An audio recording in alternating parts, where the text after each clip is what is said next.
Welcome to Nutrition Genius Radio.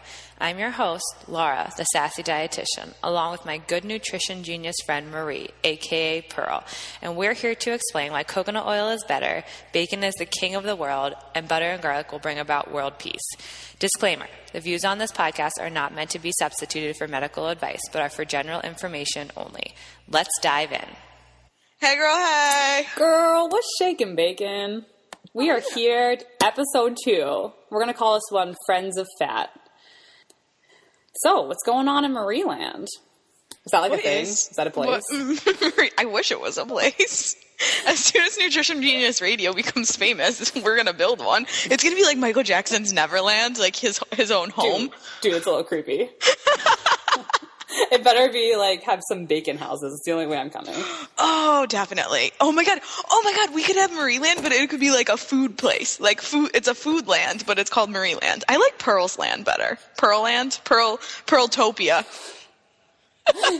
Pearltopia, where you will not bring children in. No. Now I'm just creeped out because you said Michael Jackson. Rest in peace, Michael Jackson. Anyway, so we're here in episode 2, and I want to know what's going on in Marieland. Anything new? Oh, well, if you happen to hear some chirping in the background, that would be the crickets, because I just adopted a new leopard-spotted gecko, so I'm well on my way to becoming a creepy pet lady, but Don't be alarmed by any chirping. I'm not in a field. I am, in fact, in my own home, which I really like camping, so it's kind of, that's what I kind of try and pretend like I'm doing when I hear crickets. Bringing nature inside. Right? I try to keep nature outside, but you know, poor things. Every now and then. I'd also like to say, even though I already said it, Marie is now an RD. Welcome to RD world. Whoop, whoop. Yeah. She's got cool letters after her name, which I do. They're now 3 letters, not 2. It's RDN. Yeah, don't we still have the choice? I don't really know. I hope we have the choice. I like having choices. Me too. Was that your fun fact for the day? Yeah, that was my fun fact. So what's your fun fact for the day? Oh, geez. Well, we're just settling in after the honeymoon. I was just going to say, LL, while I was busy becoming a new dietitian, LL was busy she was getting her MRS degree. Obvi. That was kind of the whole plan of going to school. I was like, day 1, hey, where's my hubby? And lo and behold, there he was. Right there. So yeah, just, we rearranged the entire place. Nothing special. It's a little apartment, but, it works. It does. Pretty good. I'm super excited about my KitchenAid stand mixer, though. I don't know what I'm going to make first. I totally forgot about wedding gifts. Dude. Did you fit everything in there? No. So we had to put all of our china at my parents' place. Hi, Mom. And we had all of our crystal at JJ's parents' place. Hi, Mom-in-law. I doubt she's listening. Yeah, there's no room for that. I only kept the cool things. My mom just totally hooked me up and sent me my spiralizer and my ice cream maker. So we're going to have veggies and ice cream. It's going to be fabulous. We can make ice cream now? Yeah. Why do we live so far away? You're just going to have to hop on, I was going to say a bus, but you have a car, so... I don't think hitchhiking is legal in the state of New York, so don't do that. Well, we saw a lot of them in Oregon. Oh, really? Oregon. I don't know how you say it. I was only there for a few days, so it doesn't really count. I'll put it up on the blog. Okay, I'll blog about it. I'll vlog about it. Maybe one of our listeners can give me a ride. I have a car. Why do we keep saying this? Because you brought nature inside. I'm getting really hippie, apparently. You're my hippie twin. I'm just the diva, bacon, RD, the whatever. Diva of bacon. Well, speaking of bacon, perhaps we should move on to our Friend of Fat episode. So, the topic of the day, because we like O apostrophe. We really don't like the word of.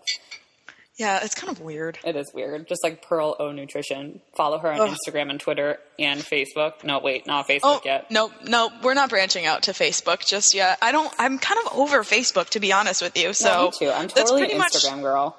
Yeah, I'm not. I guess I pretty much just don't like to be connected to my phone all the time, and I think that's why I'm not like doing all of. I don't know. No, I'm completely with you. Wait, do you watch Two Broke Girls, or have you ever seen it? I used to watch it. My aunt and I. Shout out to my aunt. I'm sure maybe she's listening. I hope she's listening. You better be listening. I will find you. Yeah, so my aunt and I we had this thing where we used to watch it together. So every Sunday or whatever day it's on, I would emerge from my nutrition studying and come and watch it with her. And so I did used to really like it, but to be honest with you, I haven't had a TV in my house in a year and a half now, so I don't watch it anymore. Oh, the grad school days, I remember that.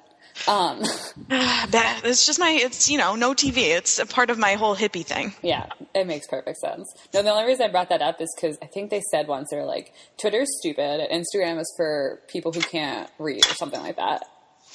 I'm totally butchering it because I can't remember. And I'm like, that is so true. And I love Instagram because I liked looking at pictures. Like, yeah. I could see that. I like reading, but I really like looking at pictures. Anyway, okay, back to the topic of the day. Fat. If you guys actually wanted to learn about nutrition today. F-A-T. Fat. Fat. So, Marie. Yes, ma'am. You're my nutrition genius extraordinaire. What is fat? So fat is a molecule. That's a thing, It's made up of carbon, hydrogen, and oxygen, and it is needed for everything in our body. And so, obviously it's a big component of food. And typically it comes in the form of a triglyceride, which is a glycerol backbone and 3 fatty acid chains. You'll hear all about fatty acids. Because there's a difference when fatty acids are where it comes polyunsaturated and saturated comes into play. So those double bonds, man. Those double bonds, like bring us. Me back. Right. So, yeah. Like us. We're clearly double bonds. But we're strong. We are not deteriorated by light, heat, and air like double bonds are in fat. Just saying. I feel like I just got dietitianed. You did. You know how on How I Met Your Mother, Marshall always goes, lawyered? So that's what I do to my patients whenever they're asking me a question or they don't want to do something. I work at an eating disorder treatment facility, so they don't want to eat things quite often. So I'll give them a fun fact of what's in it, what's in the food that they're being forced to eat, and then I'll just go dietitian. Oh my God, I love that. Then they eat it. So anyway, so back to fat. That's one of the foods that I make my patients eat frequently because it's super necessary for all of our bodily functioning.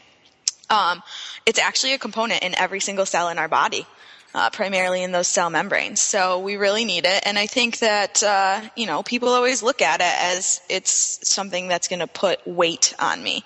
And that's not really it. We need it for hormone function. It's a necessary part of life.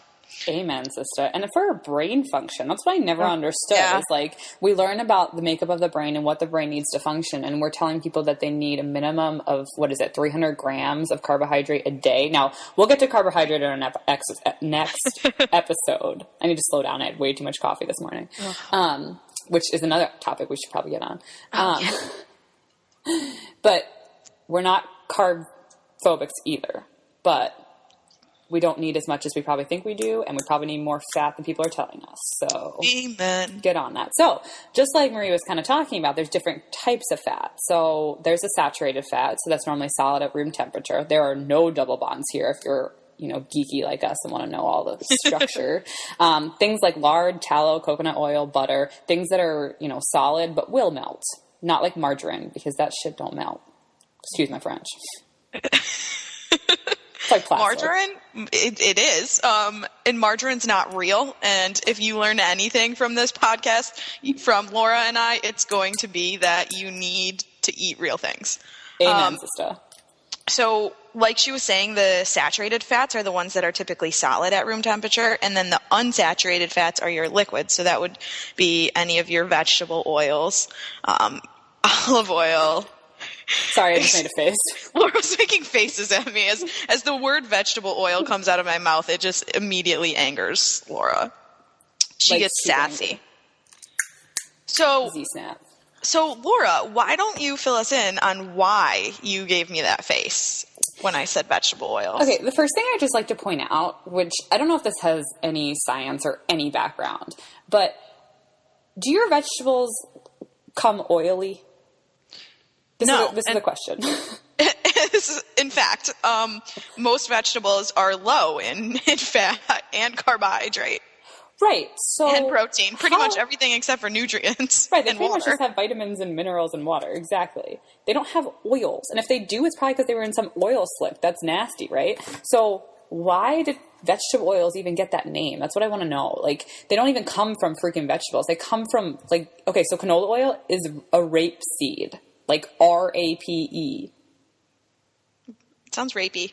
It is. Like, and I always ask my clients, like, would you eat a rapeseed? And they look at me like I have 10 heads. I'm like, right. So why would you eat the oil from one when you have no idea what it is?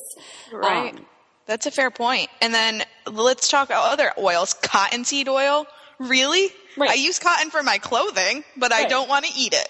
You don't want to eat your clothes, do you? No. And think about it. Like, how much like processing has to go on to get that oil from a cottonseed or a rapeseed? Like, they have to use such harsh chemicals. They use like hexane, I think, for some of them. They use bleach. Methane. Like, it's disgusting. And they use high heat and high pressure.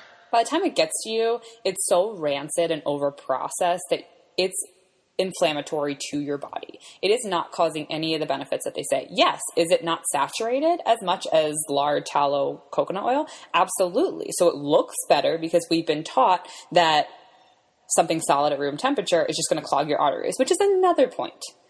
Yeah, please fill us in on how something solid at room temperature is not going to clog your arteries. Well, this is my one point, is that everything that you eat, no matter what it is, has to go through your digestive system before it even gets to your blood. And I just feel like everyone has this concept that I'm going to eat a stick of butter and all of a sudden it's either going to go to my thighs or it's going to go to my arteries.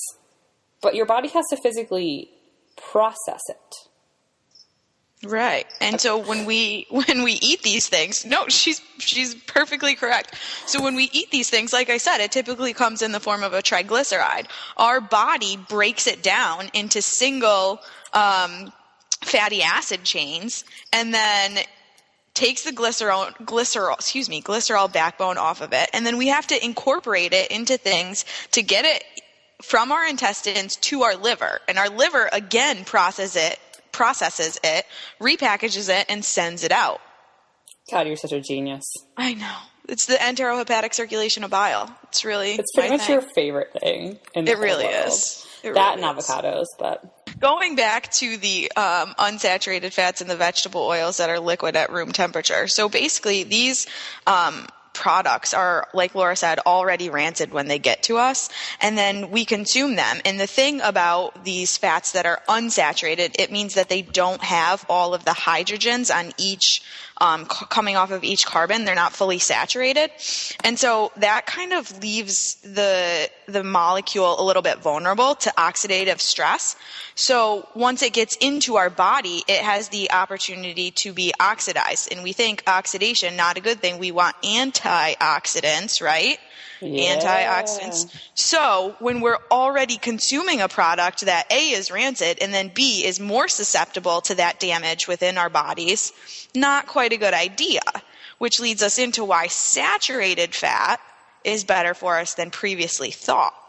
So our saturated fats, all of those that were solid at room temperature, are not as susceptible to this oxidative damage, which is, again, why you can sit butter out on your counter and it doesn't go bad. Could you sit olive oil out? Well, I mean, olive oil is a good oil, but could you sit, your vegetable oil out in the sun? No. Well, here's the other thing, too, is that now they're selling olive oil in clear containers, clear plastic containers, mind you. And they're selling them on the middle of the shelf or the top of the shelf in your grocery store. So olive oil, like you said, is good for us. There are good qualities of it. But if it's being stored in a light container under the light in your grocery store, it's not going to work. Same with on your counter, So you want to buy it in a dark bottle, glass preferably, because that's going to protect it better and you're not going to get any nasty chemicals leaching from the plastic. Or off flavors. Or off flavors, exactly. And most importantly, food is not just about what it's going to do in our bodies. It's about tasting good. Amen. And I think everyone forgets that. I'm saying amen a lot. Feeling spiritual this morning. I know, me too. But it's true. No, it's true. I mean, seriously, like, Special K doesn't taste good. Stop eating it. You know, like, bacon tastes phenomenal. Right. And I'm not talking turkey bacon, I'm not talking Oscar Mayer. I am talking about that good stuff you find, you know, wherever the heck you find it. I found Neiman Ranch.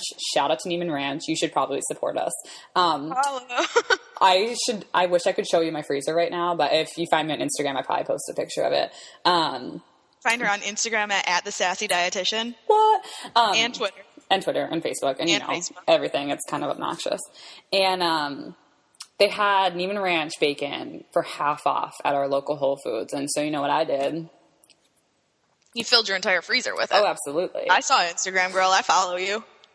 But, like, oh, God, that stuff is just unreal. And someone asked me, they're like, how much bacon do you eat a week? And I'm like, actually, between me and JJ, we probably only eat a pack. Like, I'm not eating as much as I talk about it, but it's... Well, and I also think that another concept that people don't understand is... And I'm hesitant to use this phrase because I think it's so overused in dietetics, but moderation, okay? Yeah. So when you are eating bacon, you're eating 2-3 pieces of bacon. You're not eating half of a pound of bacon. Exactly. And we can talk about moderation on another episode because I think it's the way we look at moderation that needs to change, especially in the dietetics world, but we'll get there. But absolutely. I mean, but I'd rather you eat good quality pasture-raised pork bacon, not turkey bacon. Ugh. Turkey bacon, like, why did that become a real thing? I don't know, but you know... and also, like, how do you get it into strips like that? Like, that scares me. Well, so I researched it once because everyone was asking me, they're like, oh, you don't eat turkey bacon? Isn't that good for you? And I'm like, okay, first off, it tastes disgusting. And second of all, I'm like sitting there and I'm like, you know, the turkeys I see, they're like running free whenever we go through Vermont. Like, they're pretty lean creatures. They're not like these big chunky monkeys. And so I'm like, how, you know, whereas you think of a pig, like the pig belly, which is where it comes from, is pretty fatty, like, and not in a bad way, but that's where they carry their fat and it, you know, warms them up, whatever. And I was thinking about it. So of course I Googled it because Google is God's gift to Google. Right.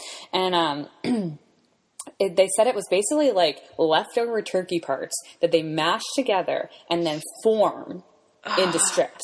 That's so disgusting. Basically, it's like essentially a hot dog. Yes. Idea. Yes. It's the hot dog of turkey. Absolutely. That's gross. That's really gross. Yeah. When I started reading it, I was like, oh, it's nasty. So do yourself a favor. Go get some Neiman Ranch bacon. Treat yourself. Throw that Special K away and never buy turkey bacon again.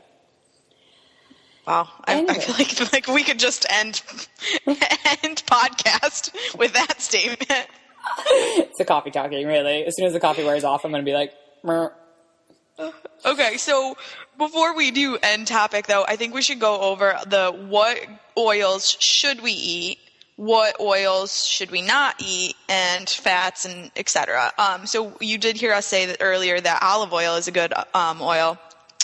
And we definitely do agree that olive oil is. You want to make sure that when you're buying it, not only the things that Laura said about it coming in a dark container and it preferably being in glass, but it should also say cold pressed, because any of these other these vegetable oils that we don't want you to have they're pressed in high heat and temperature, and that is a component that leads to that rancidity. Light, heat, and air. If you can tell that your oil has been through a process, or your olive oil or any oil for that matter is processed through light, heat, or air, you don't want it. I think that's the easiest way to think about it. So exactly, you want cold, right? Because no heat. You want a dark bottle, right? No light. And air, you don't really know, right? So that's why you keep it in a cool, dark place. And locked. I can't even, screw, like a screw top or like... She's again making faces and doing hand motions. I'm Italian, all right? I talk with my hands. They can't see you, Laura. Okay, maybe one of these times we'll do Oh my God, we'll do a visual podcast. Oh, that's a great idea. That is, but people might get distracted. I need to not look the way I look right now, though. That's the beauty of radio. Right now, I have a face for radio. Girl... Yeah. Okay. She's looking at me right now and can't even disagree. You got a sweet ass voice though, so you're doing good. All right. Back on. So anyway, avoid light heat and air, olive oil, cold press, coconut cold press. And then if you're going to get any of your saturated fats that come from animals, you want to make sure that they come from a good source, right? Because we as humans, we store our toxins in our fat. Well, guess what? Animals are no different. They store their toxins in their fat. So you want a good quality. What does that mean? That means that, your pigs are free range, pastured, pigs pretty much eat whatever they find. They don't really discriminate. So they shouldn't be just given a grain diet. They should be allowed to roam. What? Oh, sorry. Go ahead. No, you're good. What? I was just going to comment on the fact that a lot of times animals are fed grain. You might hear that an animal has been grass-fed but grain-finished. And the reason that they do that is because it packs on fat very quickly. So it gives it a more, marbled appearance in the beef. But at the same time, that fat that they just consumed is not that they just made, is not the appropriate composition and quality that we like. Yeah, some of the, the fats coming from a grass-fed cow, and cows should be mainly grass-fed because they're ruminants, right? So they have 4 stomachs or whatever craziness they have. They're meant to digest that grass that we can't, and they get omega-3s, which omega-3 gets a, big thing in the media, and it's anti-inflammatory. So once again. And omega-3 is a fatty acid. What? It all comes full And circle. it actually also is unsaturated, but again, it's a good anti-inflammatory. Yeah, and that can actually be found in your good fats. And one other thing we didn't mention was fish oil. So people always ask me, okay, well, I don't like fish, so I'll just have a fish oil pill. No, once again, that's a process. Why don't you like fish? You're not a child, right? You can train your taste buds. So start liking fish. It's not that hard. If it's a texture issue, then find a different type of fish that you like. Or make it in a different way. I think people try it in one way and they're like, oh, that's gross. Well, you probably just didn't like the sauce that it was in, or you didn't, there's something about it. Or I know people who don't like the smell. So do yourself a favor, get a grill, because grills are amazing. And you do foil packets, so you don't have to risk, burning anything and worrying about those carcinogens. But you can put your fish in a foil packet, put it on the grill for 15, 20 minutes, depending on how thick it is. You never have to worry about that smell infiltrating your house, which is really nice when you live in a really tiny apartment, because that is not a pleasant smell to wake up to the next day. But it's super easy. You can do that with salmon, halibut, swordfish, tuna, whatever you like. There's so many different options out there. So that's a really good source of omega-3s. And you want to focus on as much quality as you can. So check out, I know if you're in the Albany area, Finn, the fishmonger, it's a local business. They basically get everything pretty local. They go out to Boston and they bring back, the local catch. That's your best bet of getting good quality. You're not going to worry about where the fish came from. So. Amen. And if you don't have something awesome like that in your area, making sure that the fish that you do buy says wild caught is definitely your better option. Because again, those farm raised fish are not eating what they would typically eat in their natural environment. They're eating what they're being fed. And that's just not cool. Let the fish roam free. Yeah. I say this as I have a pet in my, as I brought nature. The hippie speaks. Some other things that we didn't talk about, obviously butter and ghee. Ghee is just butter without, it's clarified butter, right, without the milk solids. So for people who have lactose intolerance, or even I think casein is also sometimes in those milk solids. So if you have the protein allergy to casein or the lactose intolerance, you should be able to tolerate ghee if it's processed correctly. I've noticed that the stuff from Trader Joe's has little white blobs in them, and I'm pretty sure that's still some milk solids in there. So you can easily make it yourself, but certainly a good source of fat. And then things that aren't necessarily oils or saturated fat themselves, but have fats in them, are avocados, olives, coconut. Amen. And then your meats, getting good quality meat, you'll get good fat in there as well. And you'll reap the benefits of getting some protein and some fat and vitamins and all those fun things. And it tastes delicious. God. So good. And as we were talking about the omega-3 fatty acids, so animals that are raised on a pasture and are grass-fed, like those cows chewing those 4 stomachs, they have higher amounts of omega-3 fatty acids in the meat. So that's another good reason of why it's important for you to be getting good quality meat products. Yeah, and a lot of people tell me, and I think I posted something about this week, but a lot of people tell me they can't afford to do that, and it just kind of makes me angry, because you don't need certain things in your life. You don't need to you don't need to have a gym membership. You don't need to have cable TV. You don't need to have, the next iPhone. You don't need to have those things. But guess what? You need to eat. So you need to make it a priority. And Americans are spending like, what is it, like 11% of their dollar on food. It's very small. Where in other countries, they'll spend, upwards of 70% of their dollar on the food. Because and ours used to be, in America, it used to be much higher than that. And so we've been able to produce mostly grains extremely cheap, and that's dropped our food bill down. And now everyone's on this kick of, I don't want to spend more on, they want that free. Well, right. And then people envision when I'm saying, okay, you can't afford it now, rearrange your budget. Now I'm telling you have to go shop at Whole Foods. That's not the case at all. There's so many, especially in the New York region, if you're listening and you're local, there's so many farms. It's ridiculous. You can get a farm share. You can either get a farm share of just vegetables. You can get vegetables. You can get eggs. You can get dairy if you're doing dairy. You can get meat. You can either get a quarter of a cow, half a cow. You can get just a certain pounds of cow. You can go to your local farmer's market. I mean, there's just so many options. And there's even online sites now that, like US Wellness Meats and Boss Creek and a few others. Eatwild.com is a good place to find local free-range animals. But I also really encourage you guys to go out to your farmers markets, especially now in the summertime, because that's where you're going to meet the farmers, and you can have conversations with them, ask them about their practices. I just recently moved to the Rochester area, and as soon as I moved out here, we went to the public market, and it's awesome, and, met a farmer there who was telling us all about what he does, and, he gave me his card and was like, come on down to the farm. You can do a tour anytime. So that's awesome. Yeah, it was great. So I should take a trip to Rochester with you. Yeah, his farm is like actually closer towards Albany. So let's meet there. We can. Yeah, it's a date. Let's do it.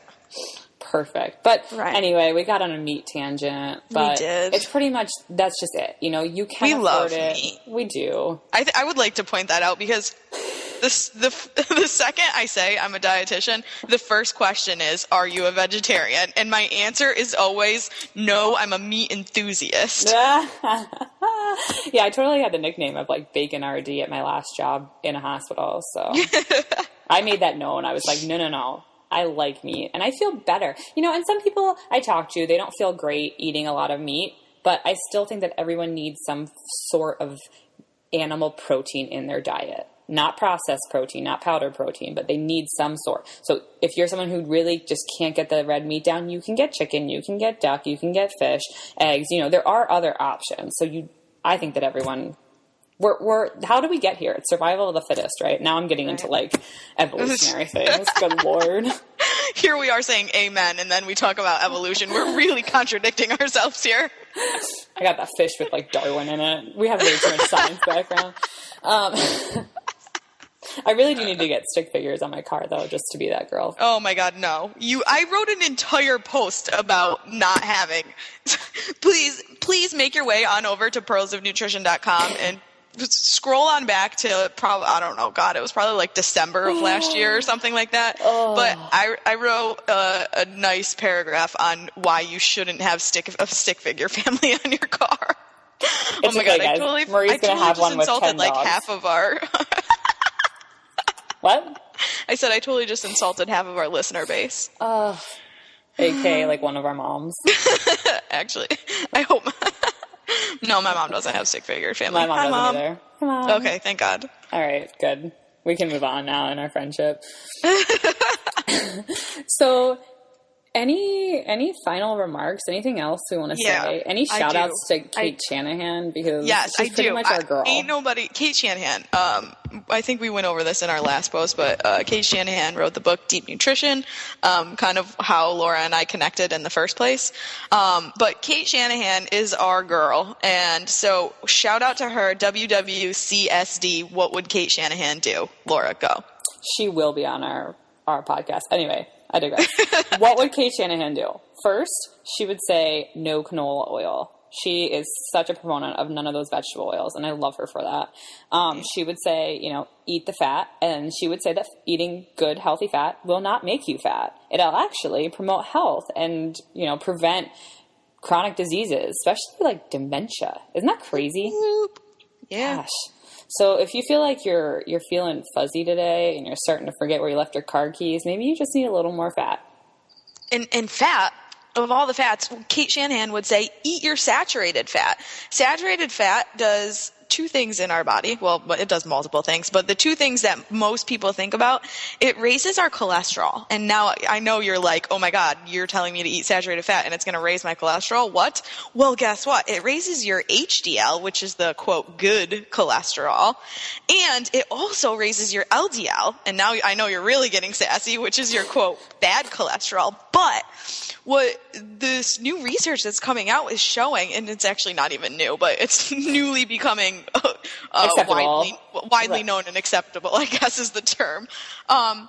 But what it's showing is that it's raising our LDL, but it's raising these larger, more benign LDL that's not detrimental. So LDL is not just one size. It comes in different particle sizes. So yes, saturated fat does raise our LDL, but it's not raising the small, very dense LDL that causes that atherosclerosis. That's a mouthful. Dude, I'm so glad you said that word, not me, because I can never say it. I know, right? And then don't you feel stupid when you mess it up, too? Especially if you're saying it to a patient and they're like, this girl's an idiot. You're like, you have cardiovascular disease. Your arteries are full of gross vegetable oils. Which, we should probably talk about cholesterol in another episode. That's an episode and that's 5 episodes all in one. We'll talk about that. Yeah. But yeah, that was perfect. And she would tell you to eat your saturated fat and to stop worrying so much about your cholesterol. Like, honestly, unless your HDL is, bottomed out and you have those, what is it? The very low density, whatever. It's all about the ratios. It's all about the density of those particles. And just like our food, it's about the components. Like, it's not about it's not black and white. It's not just that. It's everything in total. Exactly. And, I feel like stuttering Stanley today. It's probably because you haven't had as much coffee as me, but I feel like I'm talking 10 miles a minute. Anyway, back on track. So our last segment of the day, which is going to be a weekly segment, is Ain't Nobody Got Time for That. So, shout out to Sweet Brown because we just love her so much. Sweet Brown. So, Marie, what does nobody have time for? In regards to fat. Right. Okay. There's a lot of things. In regards to fat. Ain't nobody got time for throwing out the yolks? Preach! And I'm back on the preach bandwagon. So, amen. If we can tell you one thing today, eat the yolks. We've told you a lot of things today, so I apologize. I hope that's not the only thing you learned today. Eat the yolks. And guess what? Once again, you should have good quality yolks. They should be colorful. They should not be that pale, nasty yellow. They should be a beautiful, beautiful, deep yellow. And in marigold season, they should be like orange. It should be beautiful. You should look at it and you want to send a picture to your friend. You want to Instagram that stuff. You want to tag us at Perlo Nutrition and the Sassy Dietitian. Please, whenever you see something cool like that, tag us. Absolutely. We love it. We'll repost that. But so why do we want to eat the yolks real quick before we sign off? Obvi. So we told you earlier, your vegetables, it's basically vitamins, minerals, and water. Vegetables are colorful because of all the cool things that they can do for us. And it's the same thing with egg yolks. And you'll notice a chicken that's been fed different a grain versus, the bugs that they're supposed to be eating, the yolk will be a different color. It'll be a more deeper, that more orange, very bright when they are eating the things that they're naturally supposed to be. And that means that yolk has more nutrients in it. The yolk is the most nutritious part of the egg. So, why are you buying an egg and then throwing out the best part of it? You're throwing your money away and your nutrition away. It makes no sense. And think about it. What's tastier? Once again, here we're back on taste. Yeah, but again, just eat real food. It tastes good. It tastes good. Exactly. The yolk tastes phenomenal. And, a lot of people have intolerances to the egg white protein. I think I have a slight one. And the egg yolk really doesn't cause any problems because most people don't have trouble or allergies to fat. You have allergies to the protein or the sugar. So, and also, fun fact, percentage by weight, the yolk has more protein in it. Which is just hilarious. Dietitian. And on that note, I think we will put fat to rest for now. It's never going to be at rest. It'll never be at rest. We'll probably talk about it everyone because we're friends of fat. We are friends of fat. I would call it something else, but it's probably not PC. No. And I am an eating disorder dietitian, so we should probably keep it. So we're friends of fat. We are friends of fat. The Skype. Boom. So, all right, if you want to check us out, find Marie at pearlsofnutrition.com. You can find her on Twitter and Instagram at pearlonutrition. Check out me at thesassydietitian.com. You can find me on Facebook, Twitter, Instagram. Just type in Sassy Dietitian. For now, that's it. Any last remarks, Pearl? I don't know. Oh, get some exercise today. Get out in the sunshine. Amen. I like that. Get moving. Right. And eat some real food for us. And while you're at it, Instagram us. Yeah. All right. All right. See you next week, guys. Have a good one.